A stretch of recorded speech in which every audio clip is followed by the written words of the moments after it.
You've heard about vertical credit spreads and how they put time decay in your favor. It's a very versatile trade. But do you know the market conditions where you want to be a little bit more cautious? Hi, I'm Doc Severson, and here's the 12-minute trading market minute for Tuesday, the 20th of September.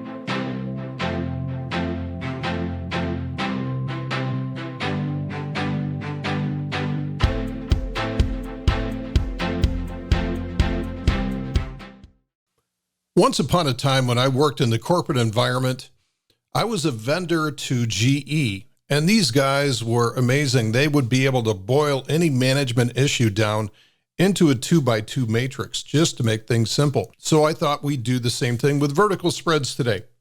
Now bear with me a minute because this is not going to be totally intuitive right off the gate. So on the x-axis here, the horizontal axis, we have the price trend. And the price trend is either going to be an uptrend. So from the middle point here to the right is going to be what we see when we have an uptrend. And anything on the left-hand side is going to be a downtrend as far as the price. Now we get to the vertical axis, the y-axis, and this is going to measure implied volatility. Again, this is going to be a little bit non-intuitive because I wanted to sort of force a certain result with this matrix. And you'll see why in just a minute here. So with implied volatility, if the implied volatility is falling, we're going to be favoring these sectors up here on the top. So this is falling IV. So bear with me again. This is not going to be intuitive, but it'll make sense in a minute. And if implied volatility is rising, we're going to be favoring these sectors down on the bottom. Okay, so with the landscape defined here, when we have markets that are either going to be in an uptrend or downtrend and implied volatility is either rising or falling, let's get into our 2x2 matrix here when it comes to vertical spreads. And the first condition that we're going to cover is the easiest one. And this is where we have a price trend is in an uptrend. Okay, so we have price trend is in an uptrend and we have falling implied volatility. So this is probably the most common market environment that we have. Markets tend to uptrend through positive drift about 80% of the time. And during that uptrend, we typically have a falling implied volatility environment. Some of you have heard of the volatility crush that occurs with a rising price environment and a falling implied volatility environment. And believe it or not, I think this is the best environment to manage vertical spreads in, regardless of whether it's put credit spreads or call credit spreads. The price action is more linear and manageable. So what I mean by that is that we typically see consolidation, range contraction. We see some type of a breakout, which exhausts the price trend once again. So we go back to range contraction, and we get this stair-stepping type of environment. And sometimes we'll see, instead of a consolidation, we'll actually see a pullback, which usually creates a larger uptrend. And then this just continues almost into perpetuity, right? So this just continues on and on and on. Now, the area of greatest opportunity is at the bottom. So if we have a former downtrend getting noisy and then transitioning back up to an uptrend, typically we have implied volatility at this point at a high, and then it starts to come in. So the area where we have the best linearity in price action and the highest relative implied volatility is near the bottom as it escapes that downtrend and starts to transition to an uptrend. And these are usually pretty easy conditions for us to win vertical spreads with, even on the call spreads, just because of the volatility crush. Now, conversely, the greatest concern is when we have an uptrend, which gets a little too long in the tooth.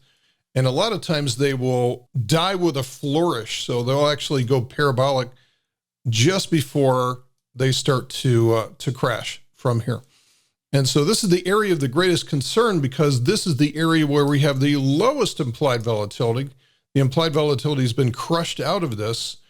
And then we don't have much premium to sell. So we're actually trading very close to the money here. So while this is the best environment where we have an uptrend and falling implied volatility, there is a limit where it starts to get a little bit scarce in terms of implied volatility, and it can turn into a very dangerous condition if we're too close at the very end. So this is why we typically get a little bit more cautious when we see falling energies or next to zero energies available as markets transition into that final tail to the upside. Now I'm going to cover the opposite situation where we have a price trend to the downside. We have a downtrend in play on price, and we have rising implied volatility. This is the most difficult environment to manage vertical spreads in.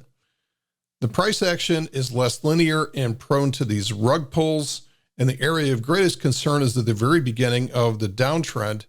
As I've talked about, at the areas of greatest concern is at the top in an uptrend. They are the same thing. So what makes this downtrend so difficult is that typically they will start from a relative low implied volatility, and so the initial move can be the most damaging, where we have a transition in state from an uptrend to the beginning of a downtrend, and all of a sudden a spike in implied volatility.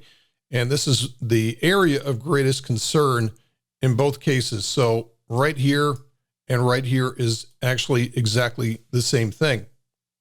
Now, as the downtrend starts to unfurl, what we will see is we're going to see these very strong rallies, which get rug pulls in them. And again, so we're going through the same kind of condition where the implied volatility will drop during the bear market rally and then spike during the rug pull. So we go through a lot of these area of greatest concern, again, because the price action is far less linear than it was during the uptrend. So this puts a premium on your ability to think as a contrarian, because you have to do the exact opposite of what you think is safe. So during rallies, you're going to want to be putting on call spreads, even though it seems to be suicidal. And you're going to have to wait on adding put spreads until you get the price to unfurl down below here until it's safe, because that transition is always going to be, that transition from uptrend to downtrend is always going to be a very dangerous thing when it comes to vertical spreads, specifically the put credit spreads on the bottom. Okay, so we've talked about the best environment. We've talked about the most difficult environment. Now let's get into the gray area. This is where we have a price trend, which is a downtrend. However, we have falling implied volatility. And it's uncommon to see falling volatility in a downtrending market. Typically near the very end of it is where we're going to see this. So this is a transition point, and it's sort of a leading signal to say, hey, maybe this downtrend is just about to bounce or to provide some upside relief here. So again, we have a downtrend in price, but the implied volatility, which was spiking, is starting to tail down as well.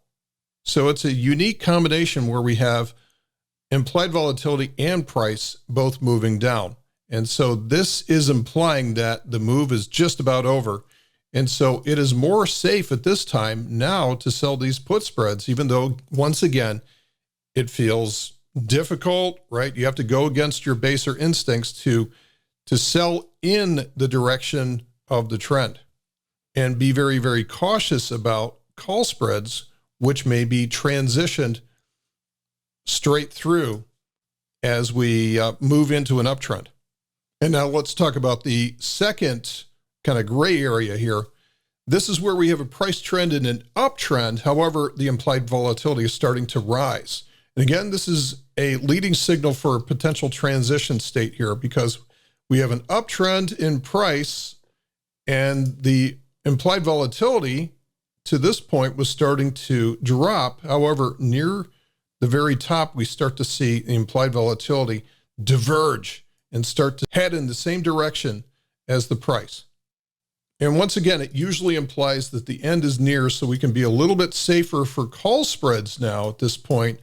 And this is a warning signal that we need to be very patient for put spreads. Okay, so we've just gone through the 2x2 matrix of vertical spreads with price trend versus implied volatility, the good conditions, the bad conditions, and the ones where it's more of a leading signal. It's sort of a gray area that's signaling a potential transition state. I hope this helps, and I hope this creates better profits and consistency on your end. And these are concepts that we talk about on a daily basis in our daily Target 100 trading room. Thanks for listening. See you in the next Market Minute.